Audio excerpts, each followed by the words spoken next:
پر ہاں کرتا رہا، یہ جانتے ہوئے کہ وہ مجھ سے جدا ہو رہی تھی۔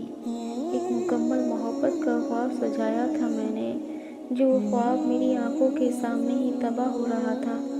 ایک بات میرے اندر گھر کر گئی تھی، میں اس کی قید میں تھا یا وہ میری قید سے رہا ہو رہی تھی۔ جل کر راکھ ہو گیا تھا مکان میرا، میں جب شہر پہنچا تو صرف دھواں ہو رہا تھا۔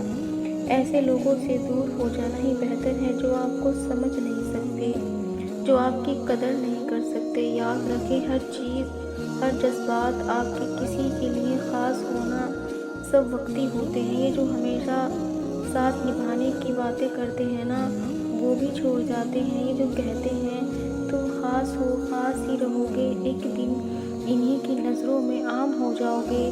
آپ کی زندگی میں ایسا وقت آئے گا کہ آپ ٹوٹ جاؤ گے، ہر طرح سے یہ دنیا تھکا دے گی۔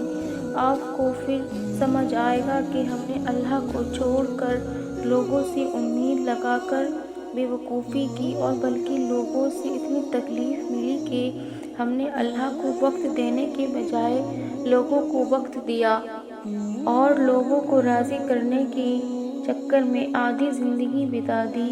اور ہمیں ان لوگوں سے کیا ملا؟ تکلیفیں، مایوسی حاصل ہوئی۔ پھر آپ کو سمجھ آئے گا کہ پاک محبت تو صرف اللہ کی ہوتی ہے۔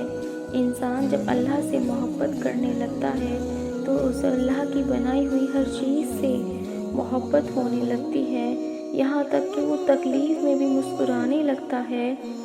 اس اللہ پاک پہ یقین ہوتا ہے، اور یقین کے بغیر محبت کا کوئی وجود نہیں ہوتا۔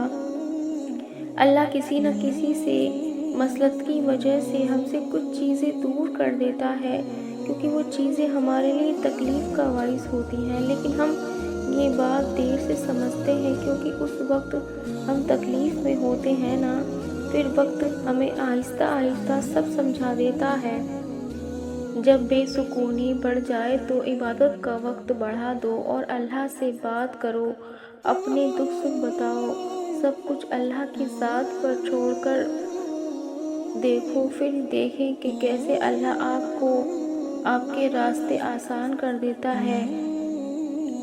اللہ کا مخافت عمل کا اندازہ تمہاری سوچ سے بڑا مختلف ہوتا ہے۔ جب کوئی تمہیں تکلیف دے کر چھوڑ جاتا ہے نا، تو اللہ اسے فوراً سزا نہیں دیتا، بلکہ اللہ اس سے نپٹنے سے پہلے تمہیں مضبوط بنا دیتا ہے، اور اس دوران اللہ اسے دنیا کے ہر دھوکے سے ملواتا ہے جس انسان نے تمہیں دھوکہ دیا ہوتا ہے۔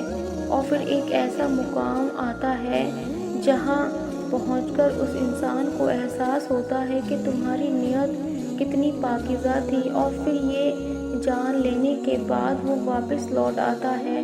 آخر میں اللہ سب کو تمہارے سامنے لا کر کھڑا کر دیتا ہے، لیکن تب تک تم آگے بڑھ چکے ہوتے ہو، اور اللہ نے تمہیں اس قدر مطمئن کر دیا ہوتا ہے کہ تم ان سب کو معاف تو کر دیتے ہو، لیکن پھر انہیں دوبارہ موقع نہیں دیتے، کیونکہ اللہ نے تمہیں ہر اس سائے میں سکون دے دیا ہوتا ہے جو اللہ نے اس جانے والے کے بدلے تمہیں دی تھی۔ اور یہی تمہاری سب سے بڑی جیت ہوتی ہے کہ اللہ تمہیں ان کے بغیر رہنا سکھا دیتا ہے جس کے بغیر تم زندگی کا تصور بھی نہیں کر سکتے تھے۔